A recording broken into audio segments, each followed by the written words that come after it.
Do the best you can. My name is David Spada. I'm here You got much to work on.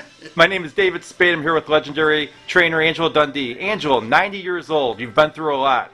What has been your favorite moment in boxing? I didn't go through nothing. I had a lot of fun. See, I was a very fortunate human being that worked at something he loved. So I always had a great time, whatever day it was, whatever person I met, whatever fighter I trained, whatever newspaperman interviewed me, I had a lot of fun. I always had fun. I'm having fun right now. Thank you. You trained Ali, Foreman, Leonard. Is there one of them your favorite, or they're all the same to you? No, I had a lot of fighters, and a lot of them don't know the early years. The early years, I had kids around New York that didn't even have a name, but they were kids that wanted to be fighters, and they gave me an education. One kid came to the gym one day and said, "Angelo, that wife of mine, she's driving me crazy." I said, "Well, son, you know how women are." So the wind-up was I learned an object lesson. You can never mix in with a fighter's personal life. So I innocently said, "You know how women are." So he told his wife I agreed with him. I lost the respect of the wife. I lost the fighter. So you learn object lessons in life as you go along. I was a very fortunate human being. Was able to counteract those situations, and I had fun training fighters. What made Muhammad Ali so popular? What's that? What made Muhammad Ali so popular? He was something that came along that we needed him. He was so great for boxing. He gave people something to talk about. Actually, the kid was an introvert. The explosion of adjectives was me. The poetry was me. It was bad. But coming from Muhammad, it was good. So we got away with a lot of good stuff, and the fans loved it. First fighter that talked was Muhammad Ali. I know for a fact because I studied all the fighters in the past. None of them talked. They said they do the fighting in the ring. But the fans today want to hear from the star. They want to know what it's about, what he lives, where he goes, his habits. So I made him a primary word. One thing I don't like is when they say they put boxing into etc. Other sports. Boxing belongs top line because boxing to me is special. Fighters that become fighters are very special human beings. Not everybody can be a fighter. And I'm proud that I work with these guys. So you came up with float like a butterfly, sting like a bee? No, I didn't do that. Drew Brown did that. Drew Brown was the guy that brought that expression up, and Drew Brown was the guy that made Muhammad laugh. That's why he was there.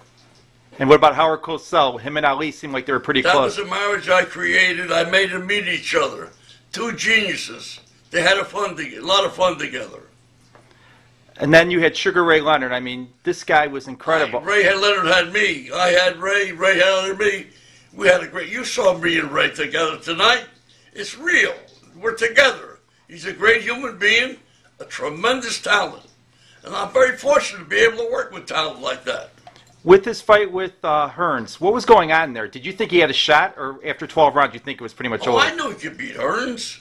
He had the talent to beat Hearns, the speed, just the way my kid could move. Certain people beat certain people in boxing.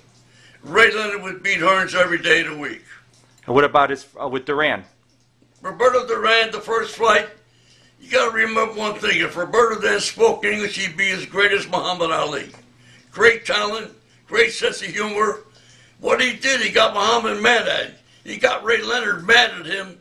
We met on the street in Montreal. He told Ray Leonard in front of his wife he was going to beat him up and then he was going to take his wife out. And that unnerved Ray. He out-psyched Ray. But the second fight, we straightened it out. Incredible. And George Foreman. I mean, George Foreman. Great man. How do you go 20 years and get back in the ring and get the title back? He's a remarkable man, knows how to train at his age. And I tell everybody up in age, check with Foreman how to train properly. So when Foreman came back and he won the heavyweight title in his mid-40s, how did he do it? Did he do it with just endurance, with punching power? He was steadier. The George Foreman that fought that night would have given Muhammad a tough fight. Steady, slow but steady. That beats a lot of guys. Who was the best fighter you ever saw? I've had a lot of great fighters. I don't want to take nothing away from none of them. I've had 15 world champions, all different, all great to be around. Naturally, the exciting ones were the Ray Leonard, Muhammad Ali, George Foreman. They were the guys. I had Willie Pastrano, Ralph Dupas. These were great fighters. Had a lot of fun. Do you think that the promoters now are ruining boxing? What's that? Carmen Basilio. Oh, yeah. My first trainer was Carmen Basilio. And you know, Carmen Basilio, I got the reputation of being a great cut man. And Carmen said, Angelo, you learned on my face. With training, how did you get into training? Well, I'll tell you, it was an accident, really. I was an aircraft inspector, went into the military during the war, came back. I had the good fortune of meeting Joe Louis in 1944. I met Ray Leonard.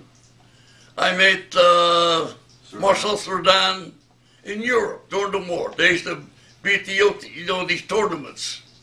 I was fortunate enough to meet all those guys. The biggest thrill was meeting Joe Louis. Great man, great talent, and we got to be dear friends the rest of us, our artistic lives. Do you think boxing could come back to its glory in the 50s, 60s, and 70s?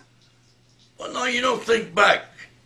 I think, they say about boxing right now, if we get a young kid from every town, get a guy from Chicago, get a guy from Indiana, Fort Lauderdale, as long as the people know who the heck these kids are. Our problem is the fans don't know who the fighters are. If you don't speak Russian, you know who the heck the fighters are right now. So we got to have a young kid from each area to get the fans excited. Do you think pay-per-view had something to do with it, that people didn't want to... Pay-per-view is tough because the people can't afford pay-per-view. We need regular boxing like we used to have. But, that isn't the ill of boxing right now. The kids are going into other things because they're more available. You make money quick. Boxing, you don't make money quick. You got to work for it. It's a tough hustle. And let me tell you, a fighter got to be a special individual to be a fighter. I've talked to a lot of former football players, and they say, you know what, the game isn't as tough as it used to be. They're basically soft, these players, and they were talking about possibly making football illegal, and boxing's a lot more violent than football. Do you think that the government will step in and say no more boxing? Some fighters, some football players possibly could be fighters, like tight ends and stuff like that, maybe linebackers. Certain guys, because it takes a certain individual to be a fighter. The linemen couldn't be fighters, I don't think. Chuck Bednarik could fight. They wouldn't be quick enough. Chuck Bednarik back in the day could fight. But there's certain individual way of training a fighter. Once they bulk up like that, they can't become fighters. You got to be loose as a goose to be a fighter, and you got to be quick. And that's the kind of guys you look for.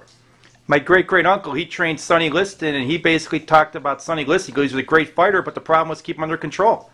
Did you have that problem with fighters? Well, no, certain guys overcome that. The most remarkable fighter to me today is the kid from Atlanta. See, right away, I ain't reading his name. He ain't been around for a while. Holyfield? Holyfield. Remarkable. I never thought this guy would be a fighter, the way he trained. Such tough training and vigorous training. And he survived all that, and he became a great fighter. Remarkable. You're quite a dignitary. I heard you threw out the first pitch of the Yankee game, and the umpires held up the game for you to sign some autographs for him. I throw first pitches out, and I want you to know I reached the catcher. Very happy. I didn't throw no hooks or curves. Strictly a high ball. Are you a Yankee fan? I'm a baseball fan. I love baseball. We got a team in the Rays right now in Tampa. Joe Maddon's the manager, a great manager, and I love that team. When you don't root for your own, you're not too much of anything. You were with Tommy Lasorda tonight, a good friend of yours. Tom Lasorda's a great man. When you go out to dinner, who picks up him, huh? Who picks up the check at dinner, Tommy or you? I don't know who would grab it faster, or who would be in the men's room at that time. But it's something to watch. You've had an amazing career.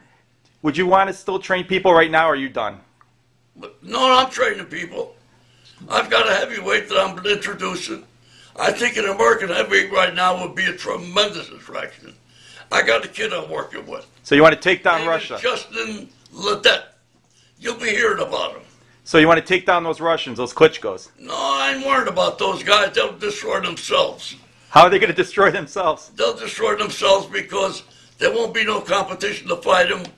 They're giants, and we need a couple giants. You know, when Primo Camara first came around, they said he was a circus clown. We're not saying about the Klitschko brothers, but they're big guys. So it's going to be like Rocky IV, and Rocky defeated the Russian. Who defeated the Russian? Rocky, in the Rocky IV movie, he took down the Russian. That was a movie. It ain't going to happen in real life. We'll see in real life what will happen. Thank you very much for your time, Mr. Dundee, and good luck. It's my pleasure. Thanks for having me. Thank you.